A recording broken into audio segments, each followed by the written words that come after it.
Signs you're not poor anymore, part 2. Losing things is not a disaster anymore. I'm Dan the Darwinian Doctor. I'm a urologic surgeon and real estate investor, and over the last decade I've made a transition in finances to where I'm very comfortable now. But before, there were a lot of times in my life when I felt poor or basically just had no money at all. Thinking back even 2 decades ago when I was graduating from college, I accidentally threw out an envelope full of cash when I was moving out of college. It was $500 and it was a present for my grandparents, and it was actually a really big deal. My grandparents didn't have much money, I didn't have much money, so $500 was actually a really big deal to everyone involved. I didn't realize that I had thrown it out until I got back home about 3 hours later after driving home down the I-95. When I did realize it, I was super upset, my mom was upset, and we had this fight at like midnight and basically decided to drive back 3 hours north to the dumpster where I had thrown everything out. So at 3 a.m. with a flashlight, I went dumpster diving looking for this envelope full of cash, and I actually did find it. But that's just a good example of how much of a disaster losing things can be when you're poor.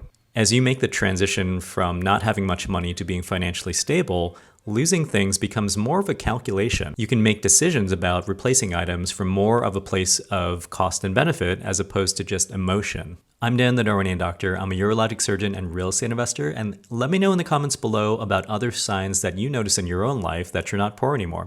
And of course, follow for more.